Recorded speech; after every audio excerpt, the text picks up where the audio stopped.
Hey, what's up, everybody? It's your girl, Constance Carter, and this is Fly Nubian Money, where we help you master your mindset and maximize your money.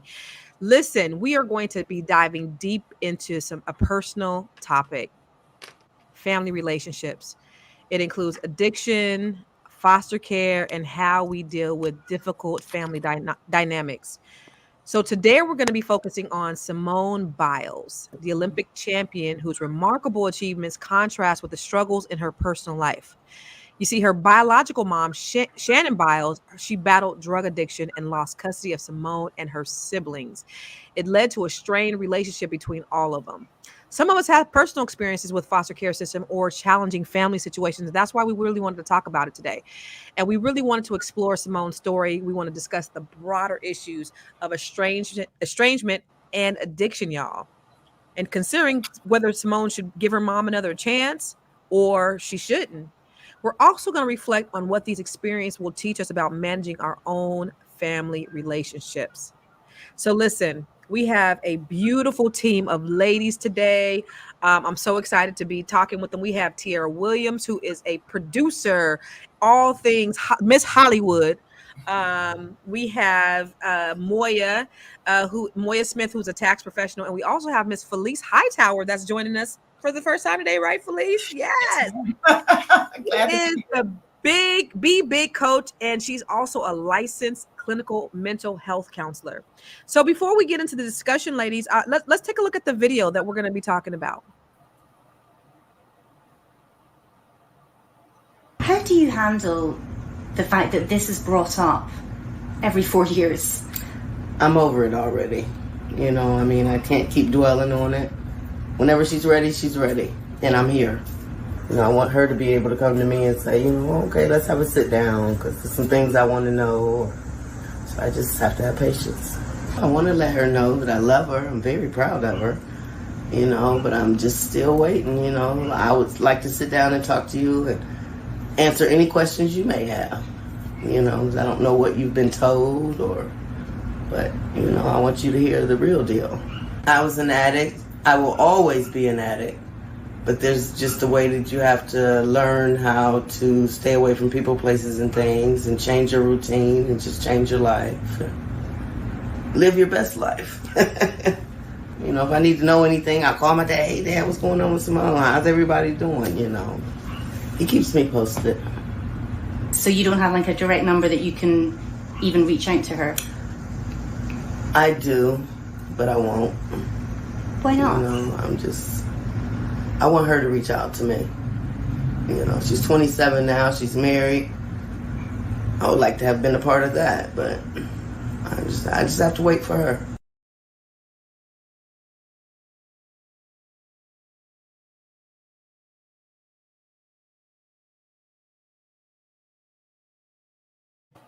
Wow, that's really deep. And it's also very sad because, the relationship that you have with your mother is the first bond that you form in life. And she's had all this fame and this fortune, and she's worked really hard. And it looks like she got really blessed with the cards that she was dealt because she has several siblings. And we're going to get into that a little bit later.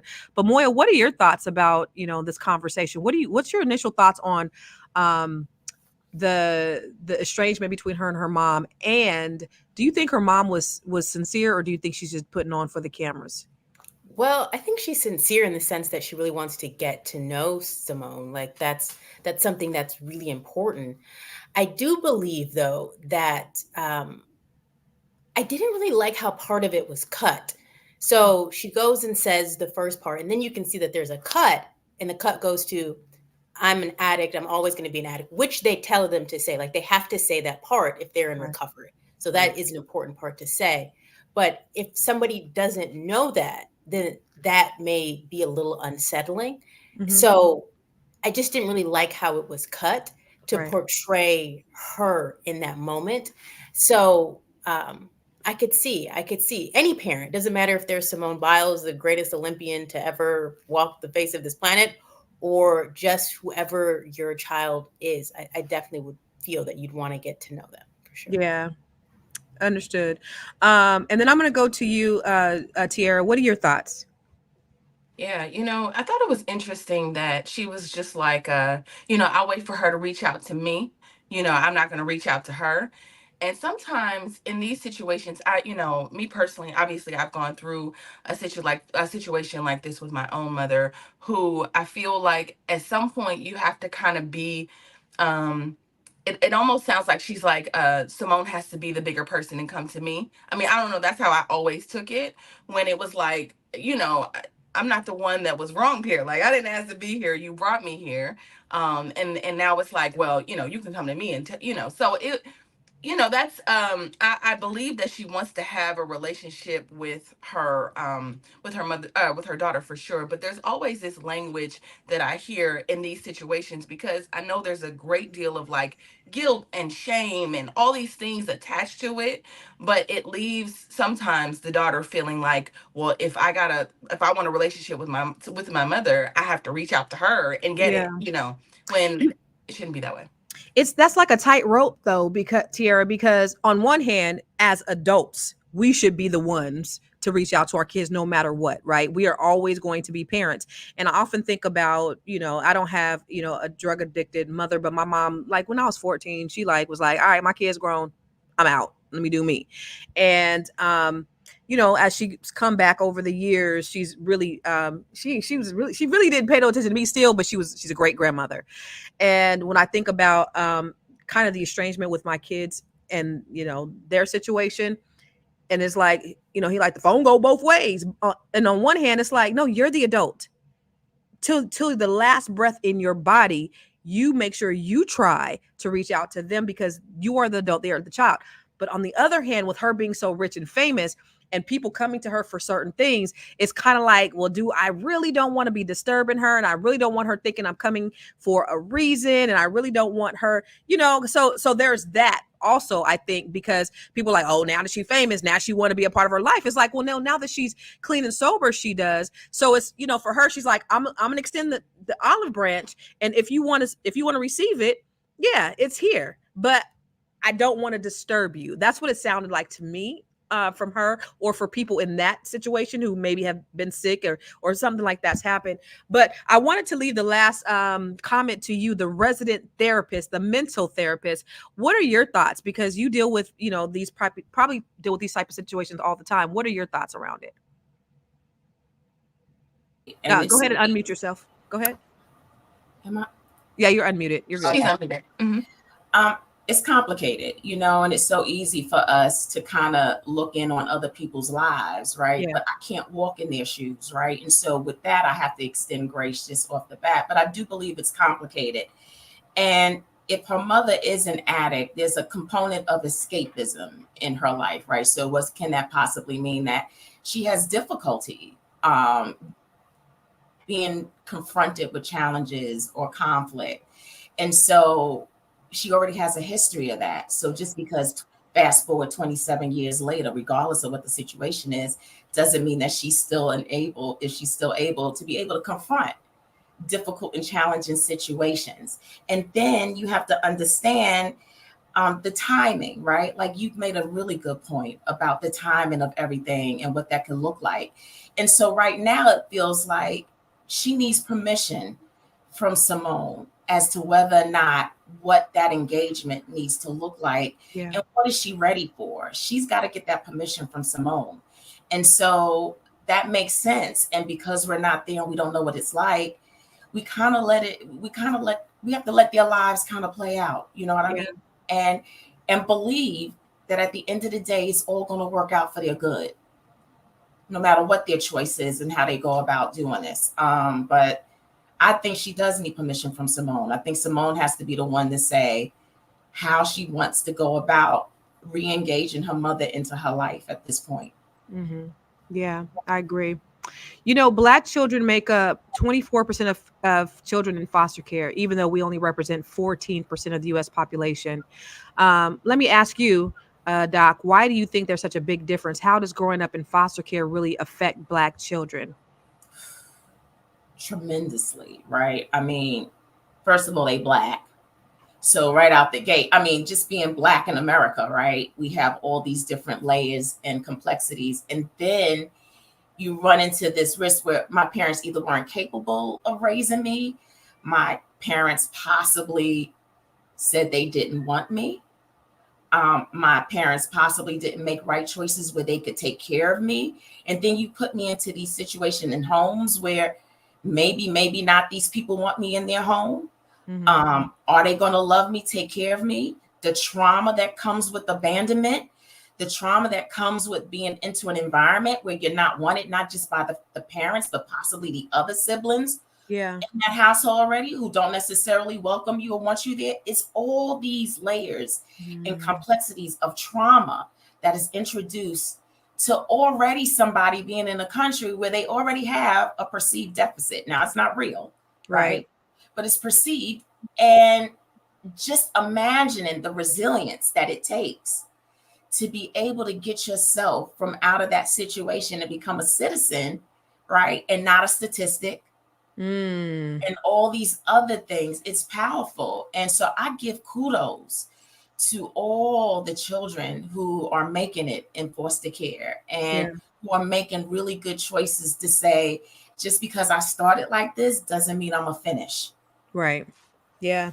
You know, I haven't really had an experience. Well, there was one time, I don't know if I know I was in a shelter. I got lost when I was 4 years old, and then nobody could find me. And then the police took me to a shelter, and there was a bunch of kids there, and I was 4, and everybody else was bigger. So that's the only relation I have to something like that happening. But I understand, because I do remember the trauma that was inside that shelter for the one day that I was there. I remember the it was just really strange. And why are these kids there, and where are their parents, and what was going on, and what was happening? Would you say, Moya, that what do you think about the experience, like I was asking her, of the effect that growing up in foster care can have on Black children, being that we make up such a large percentage of the population, even though we represent globally, or in America, nationwide, only 14%? Yeah. So when I was 5, I was in foster care. And I remember, and I'm from Minnesota. So meaning, like, all the families that I was placed at, I was placed with white families. So it's one of those things, and they attempt, at least when I grew up and they attempt to keep you with your school. So all of the families were somewhat near my school. And so and I just remember being in kindergarten and still going to school, but being with these different families.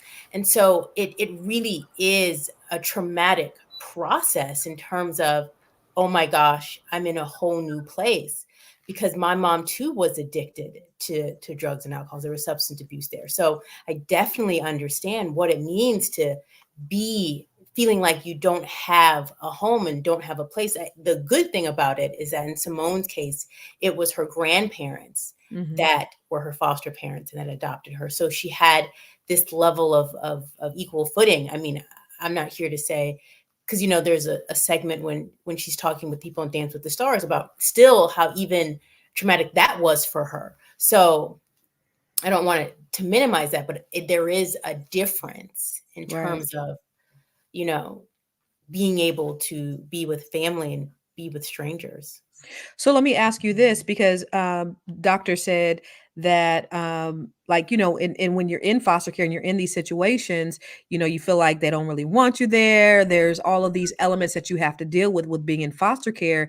And I don't know what the percentage is, but I know that, there's a lot of abuse that goes on inside foster care. When I think of one of my mentors, she's a mentor to me, and I coach her. She was in foster care. Dr. Emma Frazier and Dr. George Frazier's sister, they were both in foster care, and they said just the level of abuse, that they received, and how they were treated differently from the rest of the children, from their children. And so were you ever in a situation where you felt like you weren't wanted, like you were just a check?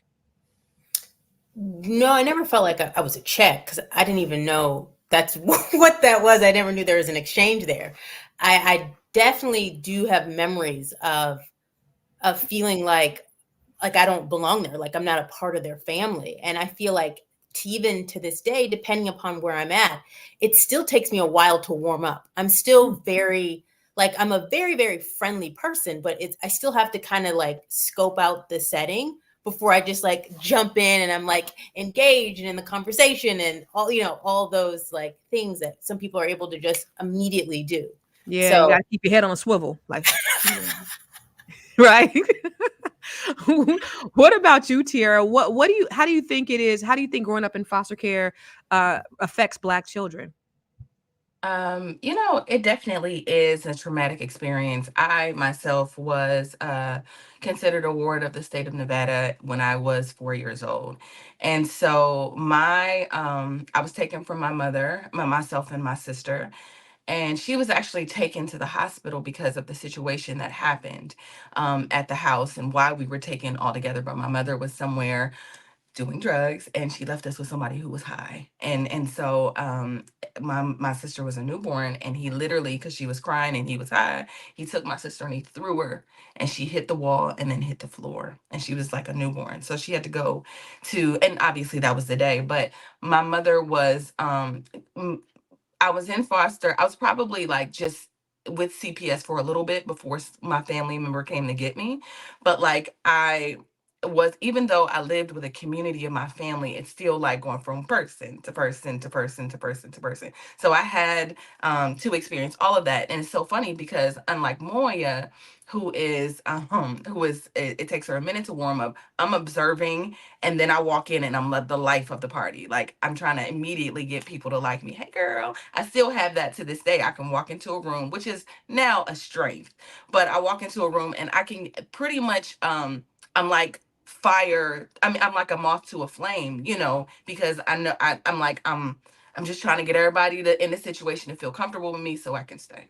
Did you ever feel like you were a check, or did you ever feel like you were unwanted? Absolutely, even with family, even with family, even with family, even with family. I mean, I don't think it makes a difference. And truth be told, even the things that happen with family, like you don't know your family until you live with your family. So you don't Yeah. know, like I never knew that my uncle was still my uncle. I had a really strict uncle that used to steal when we were disobedient. Myself and my cousin, who also grew up the same way I did. God rest her soul. But like he would like lock us in the basement when we were disobedient. You know what I'm saying? Like it was just like you never know who your relatives are until you Yeah. live with them. So Wow. even though you're still with family, it still can keep you from the things that protect you really, because you're Yeah. nobody's kid. You're there, but people are watching you, but they're not watching you. That like a parent will Ooh. watch you. Tiara, one of the things that the interview we said was, does it, are you tired of this coming up every 4 years? So what it seems like to me is that people go and find, they want the backstory, they want the drama, they want the juice. For me, it doesn't seem like she's going out looking to say Simone, Simone, but people are looking for her, and she's granting interviews, and she's saying, "Yo, yeah, if I'm here, I was an addict. This is my story," and she's sharing her story. Do you think she's putting herself out there, to for the attention, or do you think that the media has sought her out? Because you're in media. Mm. Yeah, I mean, I also saw something that said that like she was blaming her grandparents because they still didn't allow her to have a relationship with Simone, and just being in these situations, I can understand why, especially if she was in the middle of an addiction. It really does take you out of the thing. So now she's clean. And Simone has had this wasn't the question. So you asked me if because I was about to go into it. Go ahead, girl. I'm gonna stick to the script, Dr. Felice, because we're gonna get to you. But um but you asked me if they sought her out. I mean, I think it's definitely tea. It's an interesting story that people will want to know about. So I'm sure the media sought her out, but I'm sure there's a level of her that wants to maybe thought that this was the only way. If Mhm. she's not getting access to to Simone through her grandparents, I got to go another way. And so we live in a social media age. I wonder if my mama would have been on social media like, give me my daughter back. I don't know, but this is what the tools that she has. So Are I these say her yes. are these her maternal or paternal grandparents? I think they're at her maternal, right? Like I believe Because it they sounds are. like the mother was estranged with her parents then. Yeah, I think so. I think so. Interesting. I don't know all the details. That's Moya, an do you know interesting that? dynamic because you, Well, huh? I don't know. I know in the clip she just said, "I'll call my dad and ask him what's Okay. going So Yeah. on." Yeah, okay. that was So her it is. dad, I think. Yeah, yeah, So then yeah. she's estranged with them as well.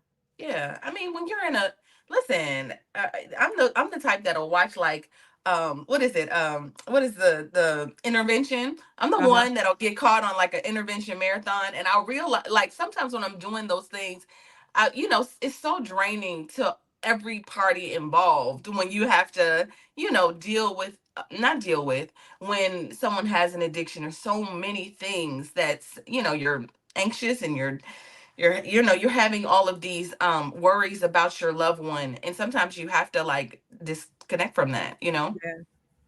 Moya, let me ask you a question because Black Lexicon at 1016 said, which is worse, being with different families or the stigma the children are labeled with? What do you think? Which is worth being, or the stigma of being in foster care, or Yes, the stigma just of being in foster care. What's worse, actually being with different families or the stigma of being in foster care?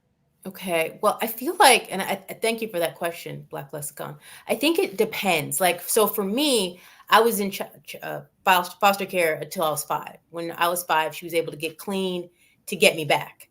So, uh, I think so I never really felt the label as I was in foster care and left there, which I know it's a very, very different, because that's where you grow up, and that's where these feelings progress. Like I used to go on college campuses and assist people to do taxes there for them, and I would have quite a few of them tell me that they're in foster care and they're just learning about this. And so I can only imagine what it would be up until you're 18 to be there the entire time.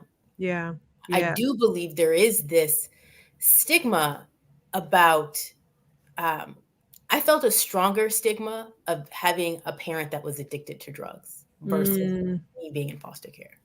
so the stigma of, so it wasn't even the stigma of being placed from family to family or the stigma of being in foster care. It was the stigma of drug addiction. Yeah, for sure. Okay. That was me. So forgiveness is important to some people. Some people say you need it in order to be able to move on. Do you feel like anger is justified, Doc? Do you feel like she should be, it's okay for her to be angry, or should she forgive and let go? What are your thoughts, just, from a clinical perspective? Unmute yourself. Unmute yourself. Okay, thank Got you. it. Can you hear me now?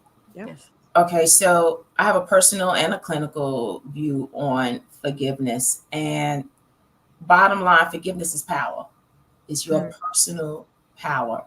And yes, you have every right as an individual to feel all the range of emotions: anger, frustration, discouragement, sadness, all of it. You have a right, and you need to acknowledge all of the emotions that come with the condition that you were experiencing, either was thrown upon you or that you did self-impose. But Mhm. for a lot of us, we talk about foster care children. Yes, absolutely, feel all the range, but just know that forgiveness is your superpower, and forgiveness is all about you taking your power back, because those people have already done what they did in your past, right? They have contributed to your trauma and your pain. But when you don't forgive them, you bring them into your now, and you bring them into your future. And you Mm. have to say, not today. Right. I forgive you as an act of my will. Are you going to forget? Not at all, right? We're like elephants. They don't forget either. And so, but forgiveness is just saying you no longer have power over the decisions that I make today, how I choose to feel today, the thoughts that I introduced into my life today. I give you no more power. Yeah. So I forgive you for what you couldn't do and what you didn't know how to do with your environment, how you grew up. Because everybody's got a story, everybody's got a history why they show up the way they do. Yeah. And so I forgive what you didn't have and what But you. here's the thing though. We don't know if she didn't forgive her. We don't know if she's angry, because you could forgive somebody and not mess with them. right? Absolutely. And that's the So, beauty of forgiveness. right. That's the beauty. You don't have to engage with people to forgive them. Mm-hmm. You just Right. don't, you no longer let that situation rule you. Right. Right. Right. Um, Absolutely. absolutely. And yes, she has every right never to engage with her mother again. So, Tiara, was forgiveness important for you? Yeah, forgiveness was definitely important for Was me. it empowering for you? Mhm. Yeah, yes, absolutely. Why? Absolutely empowering for me. My mother and I, it's so funny. I want to just like say at Simone's age, it wasn't a thing. Like my mother and I, my mother came back and my mother kind of just like passed through. She like passed around my family's house like she was a cousin. Like my mom would come in and I'd be like, oh, hey. She'd be like, hey, Tierra. And then she would come and have dinner and then like go, right? It was so strange. And then my father was just never, my father has always been in an addiction. He's still in an addiction today. And so like my parents were just not ready. And so when I was Simone's age, my parents weren't ready. They thought they were ready, but they weren't ready. So they would reach out to me. But my mother had this thing where she would call and we'd be cool for a couple of days, and then she'd call one day and cuss me out, and I'd be it was just like always Is she so. bipolar? My mother has some mental health issues. Yeah, my mom has some mental health, but it wasn't. She also was in addiction, and she was, having alcohol and all the things.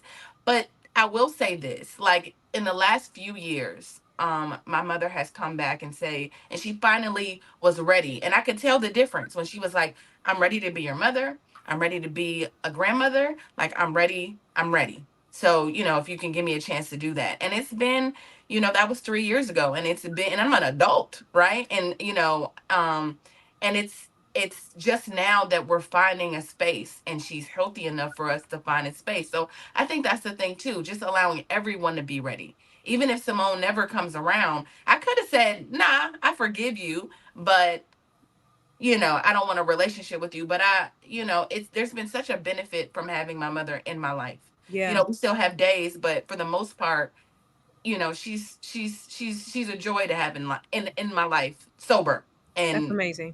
ready. No, that's amazing because the thing about it, as long as you have breath in your body, but some people can't bring themselves to forgiveness, Tiara. And so, that's really huge of you to be able to say, look, flaws and all, the first part of my life, you weren't there. You cursed me out. Like we had some issues. You came over and act like I was one of your girlfriends.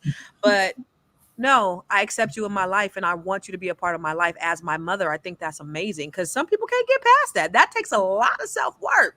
Well, baby, I had to find my own Dr. Felice, and Come we on. talk every Tuesday to Yeah. this day. Yeah. It's still a thing because something will happen, and I'll be like, okay, I feel this way. Because here's the thing about, and I'm gonna let you reset, but in a minute. But like, here's the thing about child PTSD, because somebody asked in the chat if that was a thing, and it was a thing for me. Looking and Dr. Felice talked about abandonment and all the things that we deal with. I wasn't confrontational. I was a people pleaser. I always wanted to make sure that I was cool with everybody because I didn't want people to think a certain way. There was so many things that came from childhood trauma, from just living with different people and all of the things. I am an overachiever, right? And I want to always do the best so people can say, wow, Tiara's amazing. There's all of these things that came from that are empowering now, and I use them as a strength.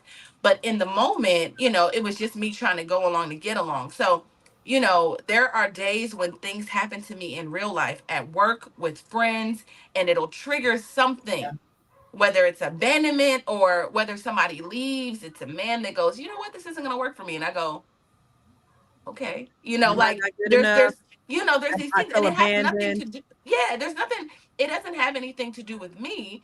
But it's like, I just feel it. And so I got to talk myself and use those strategies that I've been learning to say, listen, things are going to happen. So it's a lot to have to, I take that one day at a time, because Yeah. Yeah. feelings will come up, and I'll have to coach myself and use the coping skills to get out of it. Good for you. You know what? Maybe I need to see therapy on that. And I'm gonna reset in a second. But so my mom was there until she wasn't, right? So growing up, like I was the baby. I'm the baby of the family. I was extremely spoiled.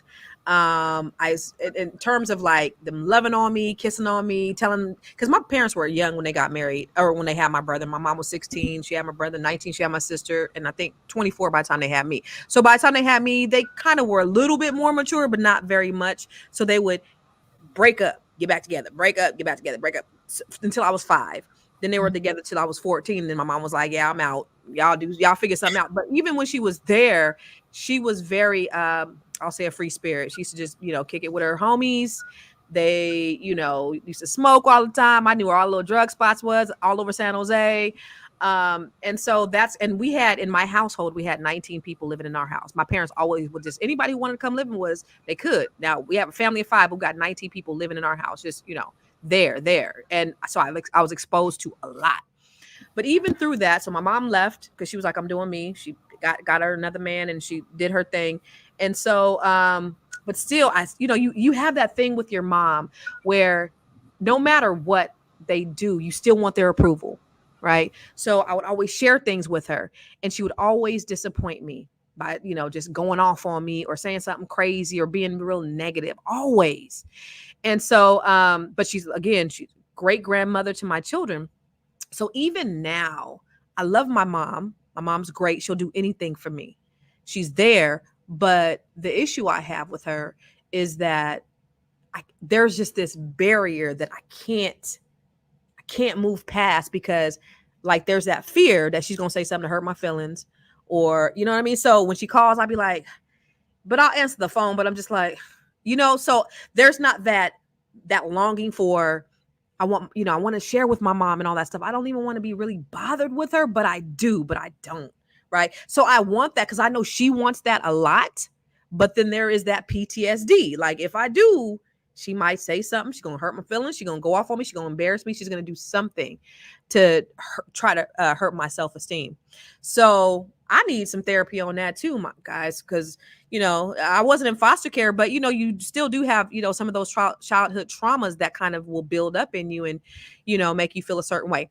Anyway, listen, ladies and gentlemen, we are so glad that you're here. You are watching Fly Nubian Money, where we help you to maximize your money.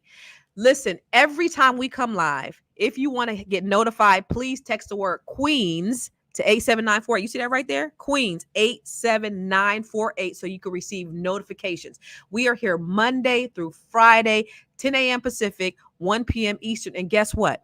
We are also on Spotify. So if you ever want to listen to us and you can't really look at us, you just want to listen to us have these deep conversations that are just for you, that are catered to you, that are designed for you, you can go ahead and search for Fly Nubian Money on Spotify. And we're here. Also, if you want to join us one day, listen, we are always looking to have new people to join us. We're here Monday through Friday. If you are interested, I want you to email this lady right here. Her name is Tiara, the producer lady. And where can they find you? info@realvirtual.net. I want you to look at this right. This is kind of weird. No, this way. REEL virtual.net. All right. And make sure you subscribe to our YouTube channel and make sure you select the notification bell so that you can be notified. But going back, I want to continue on the conversation to Moya in terms of forgiveness. I know you were only in foster care. I think you said until you're 5 years old. So was there an element of PTSD like what was said in the chat, and or was there ever an issue of forgiveness for you? Yeah, for sure. For sure. Definitely there is like a trauma area around that, in the sense of what do I do? Like for me, I definitely have had relationships with, and the ebb and flows of her going in and out, because one of the things that we have to remember, I mean, yes, many parents are clean, she's been clean, but it all depends upon the moment that you meet her, the time that you meet her. I really like what Dr. Felice says in terms of even the reason that they start usually is around this whole idea of escapism and avoidance. And so because of that, and Dr. Felice, I definitely want to know your take on this, but they have a lot inside of them that isn't healed, or they feel a certain way about themselves. And so when they look at you or me or whoever they're looking at, it's almost a reflection of what they may not even like within themselves. So therefore they're spewing it on us. And so I have to be ready for that. And so I can only imagine what Simone has to do. Like, imagine that she never had the mom that was addicted, but what you have to do to your mind to get ready to dominate at the highest level. And any wrong move can hurt you, can injure you. Your career is done. And just that alone, what the type of mental discipline that takes. So now insert a mom who's so unstable emotionally, how that can affect your whole thing. And then you have to also remember you're a piece of your mom. So the mirror that you're seeing and that she sees in you, you're also seeing in yourself. And so you work so hard to build yourself up to this person that you are, only for this person who in some way is a mirror to you, reflecting something that you may or may not want to see in yourself in that moment, especially when you want to ascend to the highest level. So Wow. I think it's a very interesting part when we talk about, like, now I want to have this long lasting relationship with this person, when I'm super working on me to develop me so I can ascend and be all that I can be. Girl, you sure you ain't a therapist? You sure you don't got some degree? And when you talk about her domination, I feel like she hit the jackpot, because it looks like she has like 8 siblings, and I don't know how many of them hit the jackpot and got the grandparents, but it seems like she hit the jackpot. I think we have another video of her sister that's saying, not so fast, because now a lot of people like have opinions like we do. Opinions are like assholes, but a lot of people have opinions on, oh, her mom's coming back just because she's in the limelight. And the sister's like, don't get it twisted. Let's hear what she had to say. I'm not going to let y'all get on this internet and try to bash my mom or say anything bad or anything of that sort, because she's not a bad person. She's done nothing to Simone. Life happened to her, and that's okay. I'm not mad at her. I understand. Everybody deals with my mom has 8 children. There's Ashley. But I just want to get on this internet and say that I don't want nobody bashing my mom. Because at the end of the day, life happens to everybody. Things happen. But at the end of the day, she was in good hands. She was taken care of. Sooner rather than later. And that's what I don't like about the story that's being told, or the story that's trying to be written, or the story that's trying to be portrayed. Because at the end of the day, she was good. From 2 years old and up, she was good. She was good, whether it be with my mom or not. And I'm not going to speak for Simone and how she can feel or whatever the case may be, because each and every one out of 8 of us deal with our own feelings about the situation. But don't get on this internet doing too much of my mom, because she tried. And if Simone doesn't want that relationship, she's not going to push her for that relationship until she wants it. Like she said, whenever she's ready, she's ready. But on the same coin, it's not like my mom was not trying to be there. That's the part that y'all aren't getting. It's not like, you know what I'm saying, she was dealing with what she was dealing with. So how could she be there? She, like I said, back when I was 9, and mind you, I'm younger than Simone. By 3 years, I'm younger than Simone.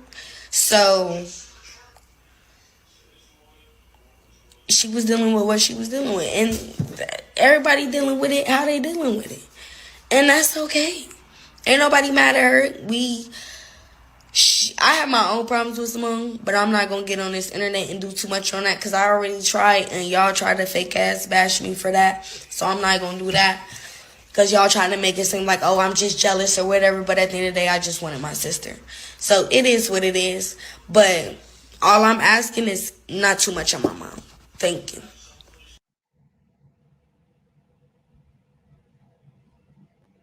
I could really appreciate, her sister coming to her mom's defense. I think why this keeps coming up. We can't hear you. God dang it. All right. At the end of the day, they all have their experiences. Each of them had their own unique experiences with their mom being an addict. We can't hear you. Wait, just plug it in. What's happening? Oh, we can't hear you. Can you hear me now? Yes. Okay. So they all had their experiences dealing with a drug addicted mother.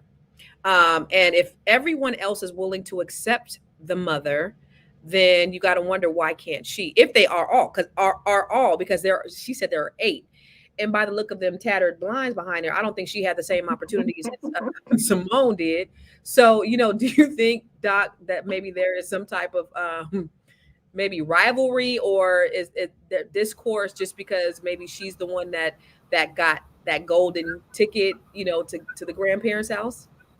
It's possible, right? I mean, and even in families that don't have drug addicted parents or went through trauma, there's always that sibling rivalry that can possibly go on. You got firstborns, right, who come out to be the love of parents' lives, and they're the honchos, and then you got the baby child that everybody just loves on, and then you got that middle child that feels they weren't the oldest or the youngest. So it's very possible that there's some sibling rivalry going on, right?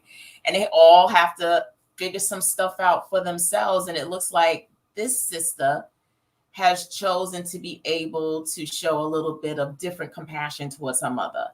And she's asking that people give her that compassion, because at the end of the day, like she says, she's a human being who made some choices that weren't the best, but can you give her some grace? And that's what she looks like she's looking for. And she's probably also looking for a relationship with Simone as well. Yeah. But what does that look like, right? Who knows if they were all able to be connected and getting to know each other? It looks like she tried to get to know Simone. And if that wasn't built, and if that wasn't fostered or nurtured, there might be disconnects with all of them that they really do want, but they don't know how about going about getting it. Yeah. And so, like Tiara said earlier, social media may be the only platform that they see where they can get out there and make some kind of connection to say, hey, I'm here, I want to get to know you. But everybody might not appreciate that. So, it's complicated.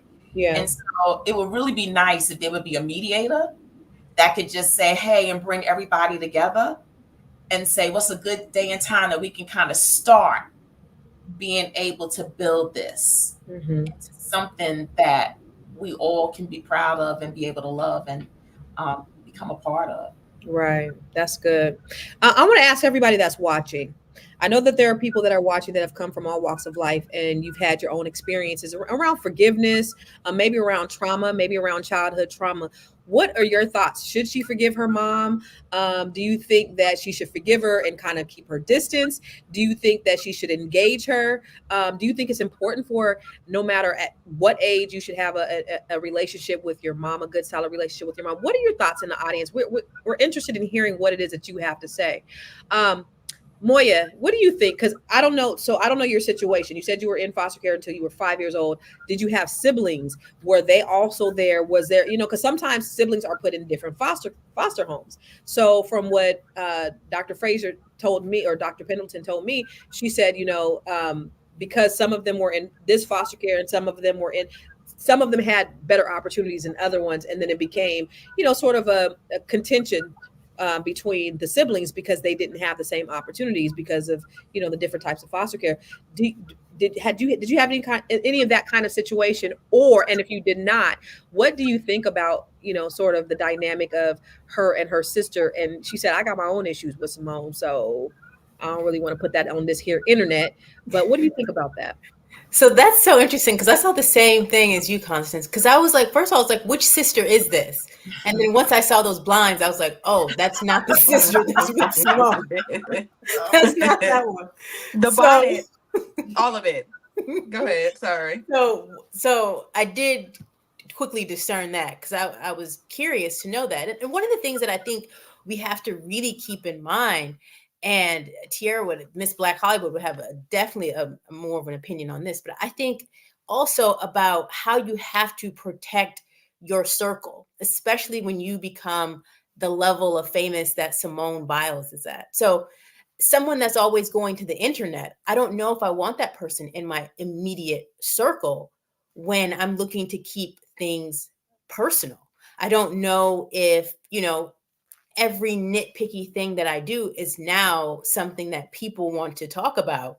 I don't know if I want my sister in that circle, who this is her outlet. And then I think it's also a thing that we haven't mentioned, but I think people in the comments have mentioned, is that there's a real thing of people asking for money all of the time. And it feels like, oh my gosh, when is it going to stop? You know? So I think that that's an important part too. Like her mental health also matters. And so I just think that that balance, I could definitely, granted, I don't know the whole situation, but I could definitely see why Simone would be like, I'm cool on all of you guys. Y'all stay there. Like, I'm good.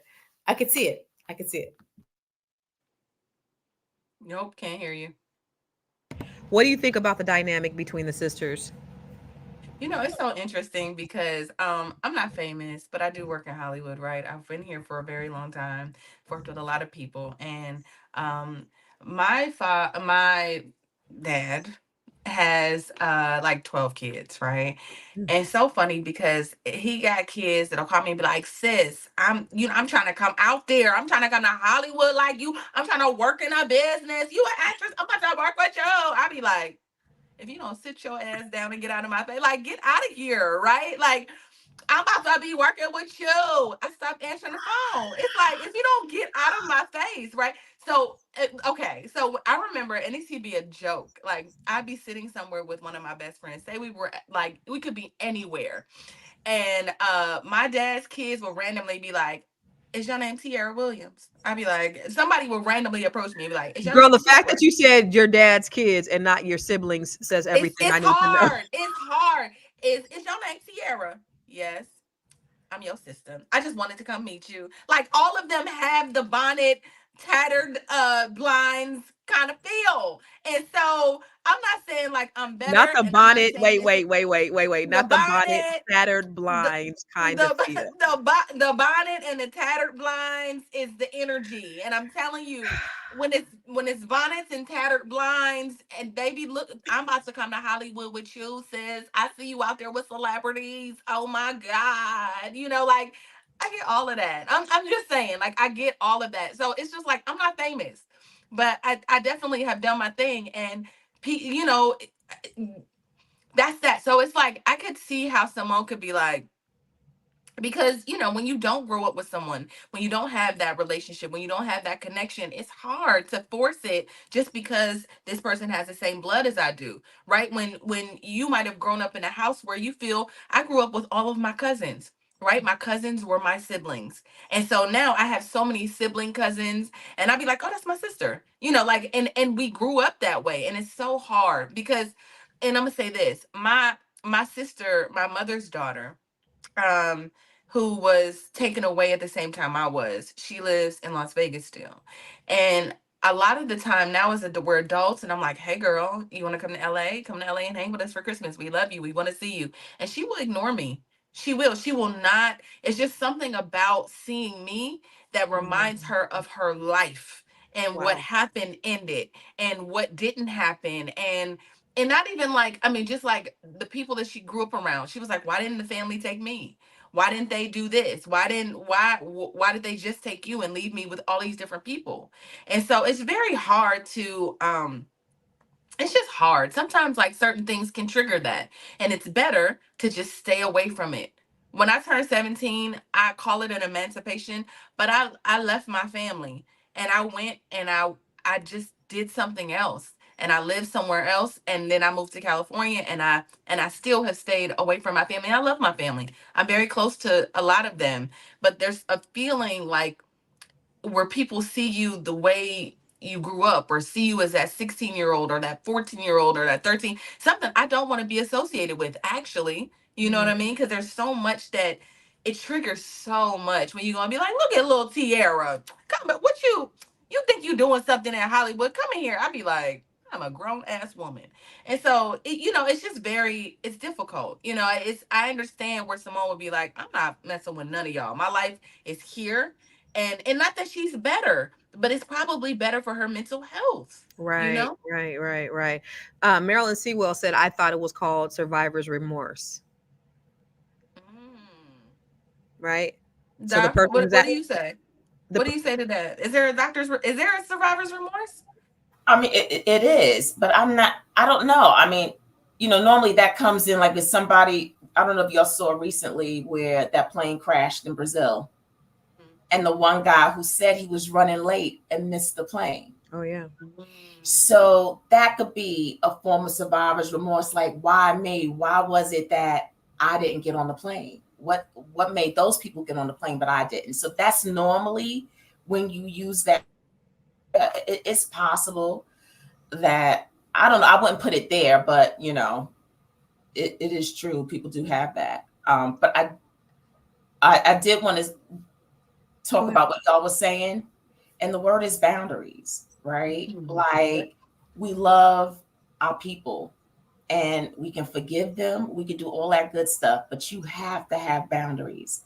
And boundaries are not curse words, because people will tell you that a boundary is a curse because they didn't grow up with boundaries. And so when you try and give them a boundary, they want to curse you, right? And then they want to use manipulative tools to get you to not stand on your boundary. But boundaries are good. They're not walls, and they help actually enforce and create better relationships. And the more consistent you are with your boundary, the better your relationship will eventually become. Yeah, that is so true. Let me ask you this, Moya, is there a limit to how much you should sacrifice your mental health for the sake of family harmony? No.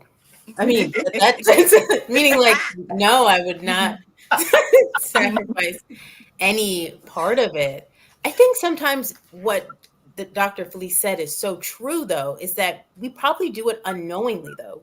We do it because I want this love, especially, once again, when it comes from a mother. Like, a mother is somebody so different. You were with her in utero for 9 months before you had that's like, you knew her voice, you knew her heartbeat. Imagine knowing someone's heartbeat. And then, so there's a connection that we're not even able to verbalize. So I think it comes unconscious. We're just back there in that moment. And like Tiara said, now we're that, once again, that child that was dealing with that trauma, and we could be full on adults. And if we didn't have the place to come to terms with that boundary that we thought was there, or this, it was dissolved. It was as if we never had it, because it wasn't, it's it's almost like a mom has the ability to kind of like seep through and you're not even knowing it. So I think that it's very challenging to have that. Yeah. And go ahead, Tiara.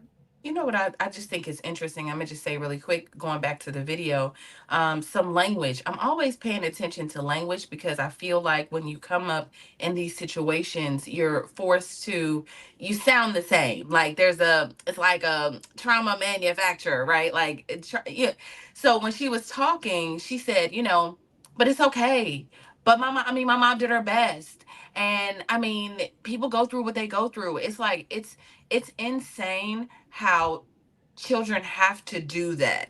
Like, we have to kind of like coach ourselves to be like, it's okay. It's okay. Because that it's okay turns into, like, whenever you're trying to, like Dr. Felice said, have boundaries.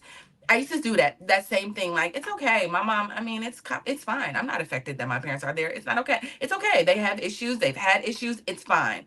But what happens is when things happen to you, and people like violate your boundaries, or violate you, and you're like, it's okay. It's all right. It's okay. It's like, I hear that, and I'm pretty sure, and what makes me sad is that she's had to do that all her life. Right? She didn't have a mother until she was 17 years old. She's what she said, it started at 9, but it went on and off. And I'm sure she made so many excuses for her mom's addiction. And her mind had to be like, well, it's okay. I'll be the responsible one. I'll take the burden. I'll take the brunt. And then my mom can, just to have this relationship.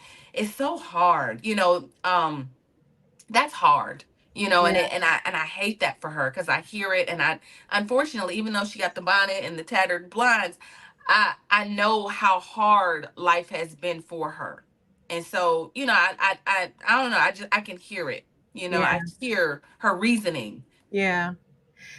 Let me ask you this, Doc. What do you think? Because we're talking about boundaries. And what do you think about, when people do finally get the nerve and the courage to set boundaries? that guilt that comes along with it. How are they able to like really kind of manage or balance the boundaries and the guilt?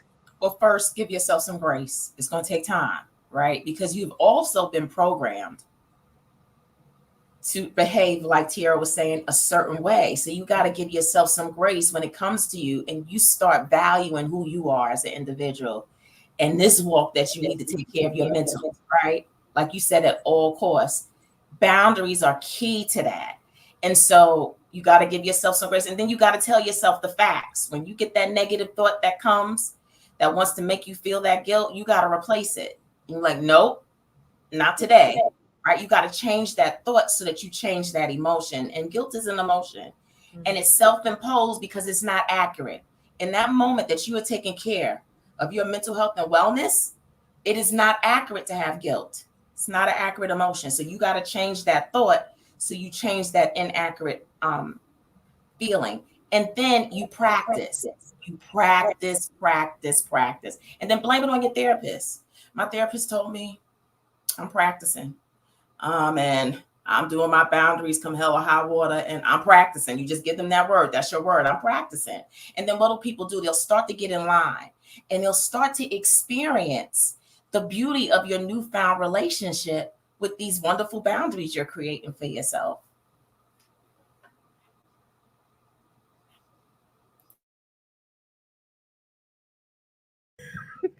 I love it. Thank you. I think that's great. And there was a comment. Jacqueline Henriquez said, "Well, ladies, at 155, at 75 years old, I'm here to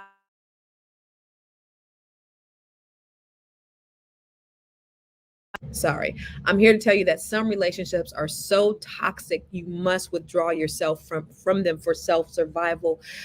Moya, do you think that it's necessary? Because I think this is a new thing. It used to be family is family. We family through thick and thin. It doesn't matter if you had a situation, if your uncle, molested you, he in the back room anyway, you got to look at him, you got to deal with it because he's family. And then the people who allowed it to happen, that's your grandmama. So, you still got to love her anyway. Jacqueline said at 75 years old, I'm here to tell you that some relationships are so toxic you must withdraw yourself from them for self survival.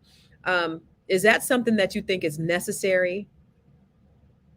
I 100% think is necessary. And Jacqueline, thank you for adding also your age in there, because it allows us to have a perspective and range. So yes, I think that that's super important, especially when you said for your self-survival. I think one thing that is also important in the same breath is when you're withdrawing, especially if it's from like a parent, that you don't reject that parent or you don't reject it, because therefore then it becomes self-inflicting, because you're rejecting a part of you that you also need. So I definitely believe, though, what you need takes paramount over anything. Yeah. One of the things that I had to do, I remember, because my parents, one thing that's great about my parents is I never heard them speak negatively about each other. Right. So, and they're friends this day, but even when they were going through their divorce, my dad was always be like, that's your mama. She got a good heart. Even though she was out there doing whatever, she got a good heart. I'd be like, I hate her dad. No, she got a good. And so my mom was always the same way. Like, your dad's a good man. And so I tried to do the same thing with my children, and especially with my daughter. Like, it's okay, just reach out anyway. And and one of the things that it was a few months ago, she had a conversation, and it's always the same. And she always ends up just shutting down, being in a dark place, getting stressed and depressed. And I said, there's not going to be another moment where I am encouraging you to continue this relationship if it causes you to feel this way. I was so used to how my parents did things, even though, that's just still your mom, and you still try to forge that relationship with them. And I try to encourage that for my children, but it made my daughter feel I'm not going to encourage her to engage in toxicity, right? Even if it is, a parent or a family member or whatever, I'm not going to encourage that. So, I had to learn that myself just here recently, because I was, because you think it's the best thing for them to have a certain relationship with a parent. That's you should, because it's healthy if you have two parents, but it's not always that healthy. You just got to remove yourself from those toxic situations.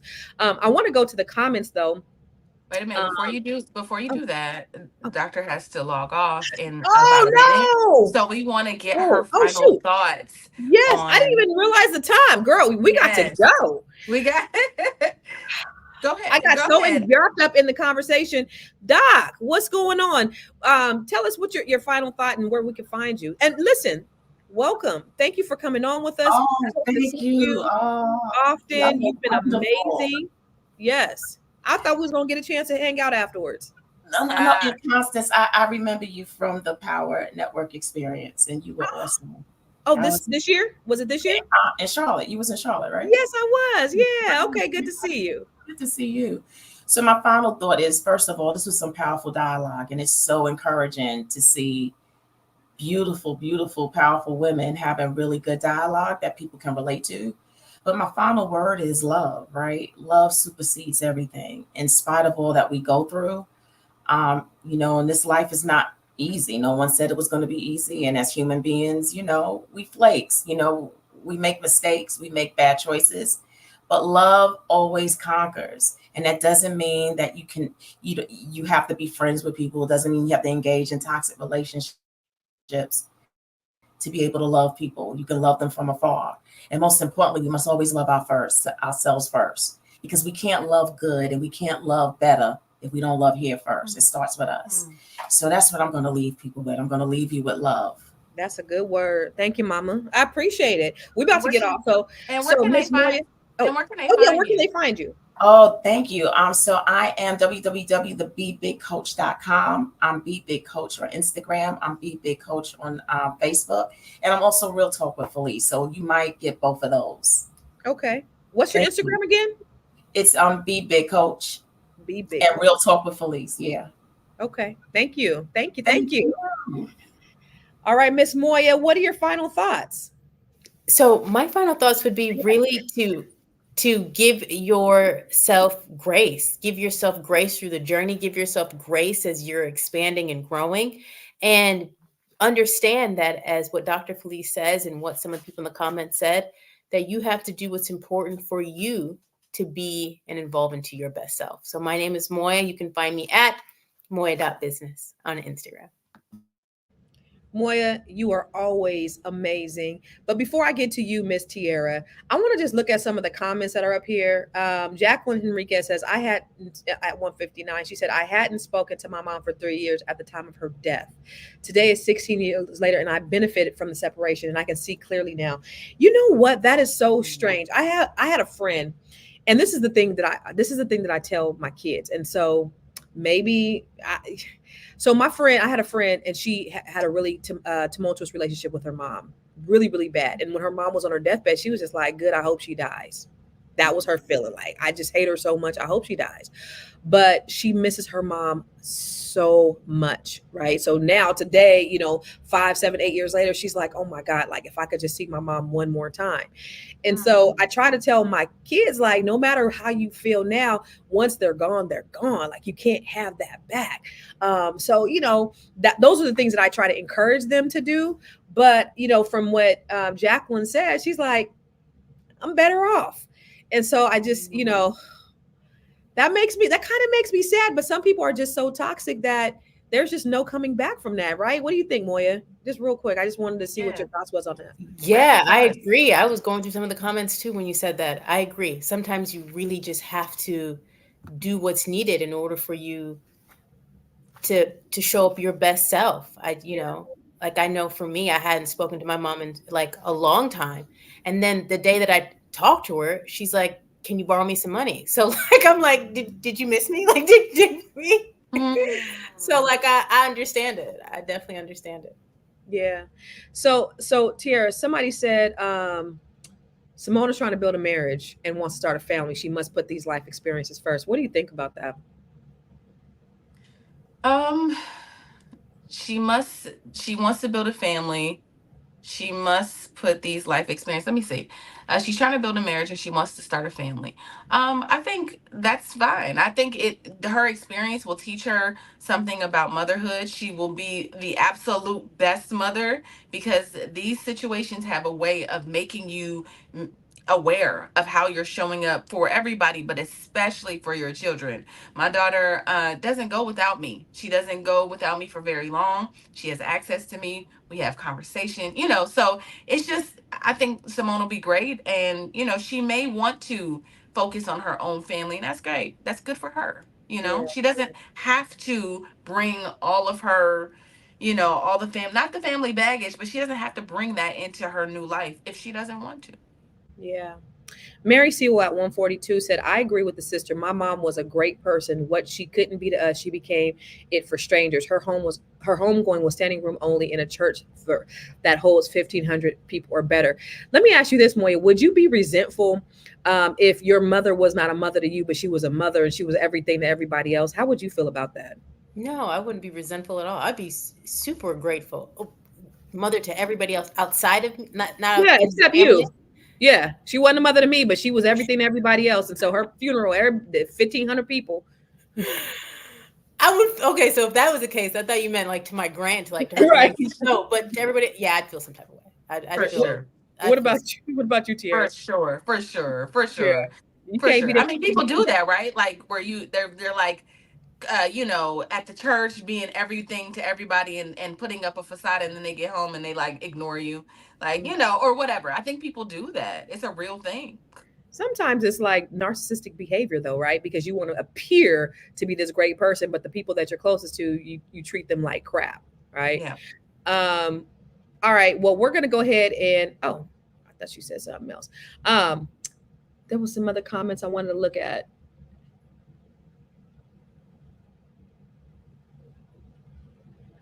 Michael said, thank you, Armando. Armando's always so great. Michael said, we don't need it. We don't need it back. There at 207. They were a delusion. If they were around now, would they be any different from what drove let them go? So let the people go. Do you think that's healthy? Just let them go. Don't let them come back, Tara. If they're bad for you, if they're bad for you, if they're bad for your life, then you definitely let them go. But if if they've proven that they can change and that they have changed and they enrich your life in some way, some shape or form, then do that. But like the doc said, make sure you have your boundaries. Make sure that person doesn't. If somebody makes you feel bad about you in any way, if you had any inkling of something inside that makes you go, I don't like this, then don't do it. That's the philosophy. Yeah, just like a bad relationship, put them in the rearview mirror and keep looking forward. Keep it moving. That's what Michael said. He said, "Don't even look back. Don't even look back." Tiara, what are your final thoughts?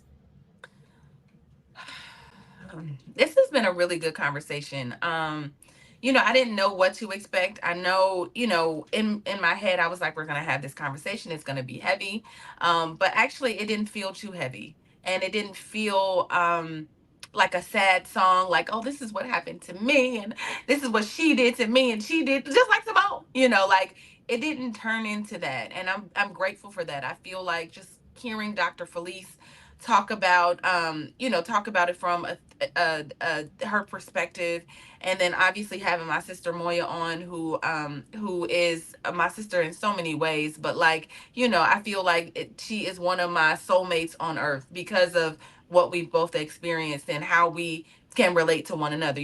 I know Moya in real life, and so I knew it was going to be a good conversation, but I didn't know where it was going to go. And Constance, thank you for facilitating this conversation, because what I love about you is that you're always able to hop in and be really smart about the way you deal with things and people. And this is such a sensitive topic. So just know you did make me proud today. And so those are my last thoughts. If you are interested in getting to know me, I'm at Miss Black Hollywood. That's MSBLACK across all platforms. I am Miss Black Hollywood. And yeah. You know what? When you say that, Tiara, I certainly didn't connect to this story at all. But then when I thought about the relationship that I have with my mother and how it's like, that did bring up a little emotion for me, because I do long because the relationship I have with my kids is just simply amazing, and I model my parenthood after my father because my father was Yeah. such a good parent. But it did bring up something for me that I didn't expect, like, because my mom is still here, and she Yeah. always say, if something happened to me, you don't, so she does guilt me with that. But I do love her, but it's just like that I don't like that barrier. But I know if I open up to her, then it's going to be pain. And so I Yeah. and it's a natural thing. It's not something that I do on purpose. It's just like, I don't know. When is it going to come? Because Well, let me sometimes, ask you.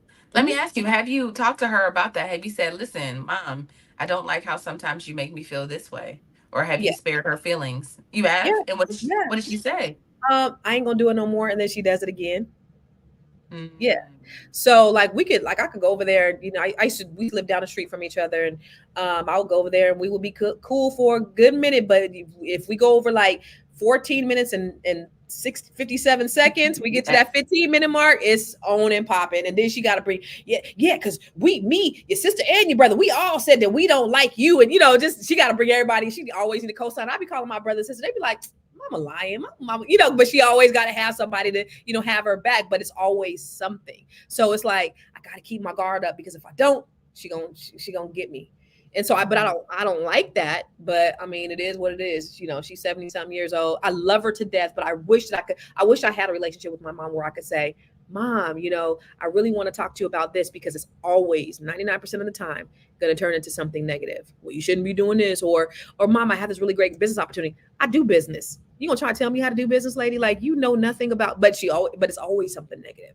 So, that's the thing that I didn't know that was going to come up for me today as we were having this discussion about foster care, but it's really about relationships that we have with our family, and toxicity in whatever form it is.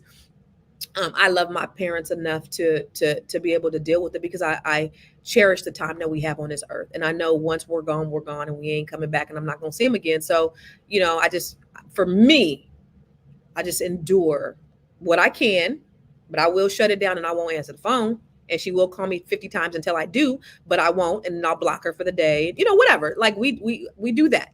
But I still love her, and I'm still gonna deal with her, because she's, and if I need anything, like, she has a great heart.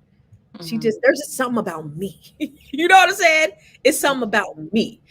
But she, but the other thing too is that my siblings, my brother and sister, they allow her. I talk back. They don't. You know what I'm saying? They allow her to, beat them up, and I don't play that. And I'm the baby. So anyway, I didn't know that would come up for me. But I think this was a great dialogue, because to just, be real and have these real conversations about real life and the things that we go through, because everything isn't excellent. Everything isn't perfect. Our lives, we go through ebbs and flows. We have, and it's, and we have such a, we have such layered relationships with so many different people, and so many different paths, and so many different things that we deal with, that, our experiences just, one thing could be great, and one thing is not all that great, and that's okay, because that's what life consists of. We just got to keep going. And that's all I have to say to everyone, is just keep going, and just try to look into those places where, when you are going through that thing, or you're having a bad moment, just kind of tap into the times when times are really, really, really great, when times are really, really wonderful. Just take a minute to woosah and go to that place where, a really, really good moment. And those are the things that I do to try to get me out of that negative mindset. Where can you find me? Everywhere. I am Constance Carter. And listen, I am doing a weekend of wealth experience here in the DC area in November. And this is for people who are looking for their next. They're looking for their next career, their next side hustle, their whatever the next iteration of their life is. We're going to help you figure that out. I'm going to have a really small and intimate group that I really want to work with. And it's going to be a transformative session for 2 days. And so if you are interested, go to weekendofwealth.eventbrite.com. But it's going to be amazing and very transformational. It's the work I do now. It's my passion, and it's my purpose. So thank you all. We will be here tomorrow, same time, same bat channel, to talk about some really dope and amazing shit. And if McFact you on here, I said shit today, but I only said shit. Thank you guys for joining us.